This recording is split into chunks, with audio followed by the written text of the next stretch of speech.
Infinix Hot 20 Plus. Issue niya is LCD broken. Damage niya. Babibrate na lang siya. Daming tama. And don't forget nga pala yung aking YouTube channel, iBib6792. Napapakita ko lang din yung full video tutorial niya. First step natin, using a hair blower. Ayun lang yung ginamit natin. Mas nasanay ako magbaklas ng gamit yung hair blower.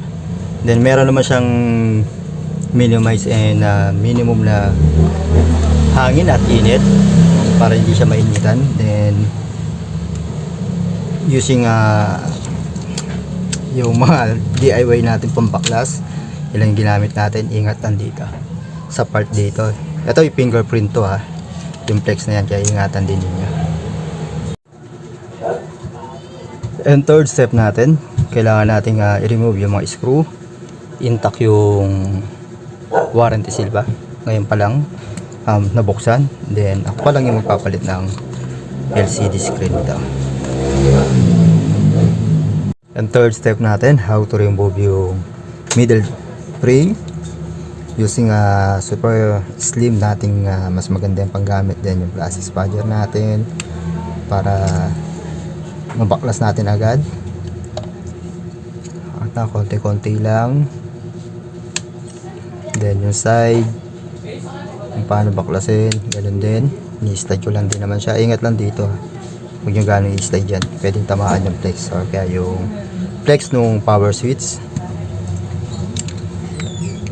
Then dito, second part, hindi na natin to ipupula. Pinakita ko lang kung paano tanggalin para hindi gano'ng mahaba yung ating video tutorial. And fourth step natin, how to remove middle frame. Nakakatakot, yung minsan yung madudulas. Na-remove na rin siya.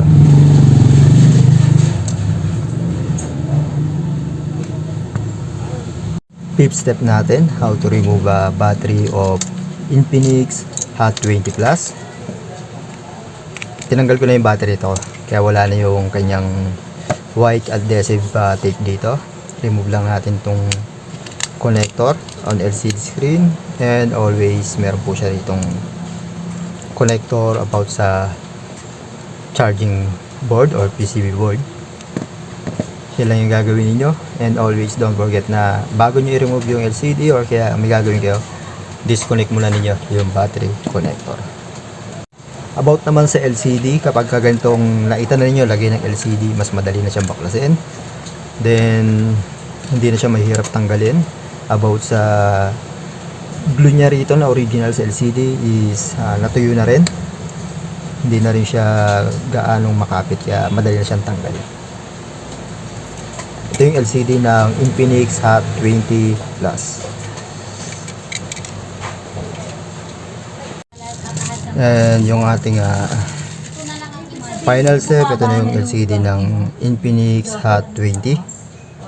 Ang compatible niya is ito siya, X6, X6816, X6817, 819, 6825, S682, Hot 12. Yan. Ito muna natin to.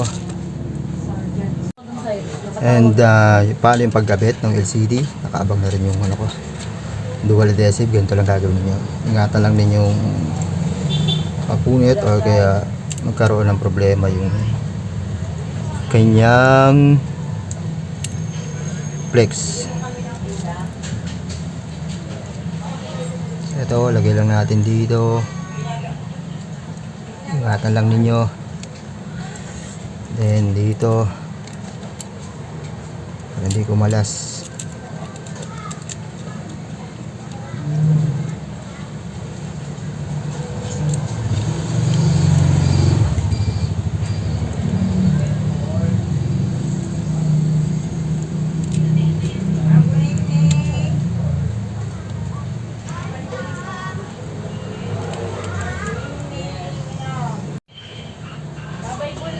Gumagana naman yung charging ng Type-C Infinix. Then yung kanyang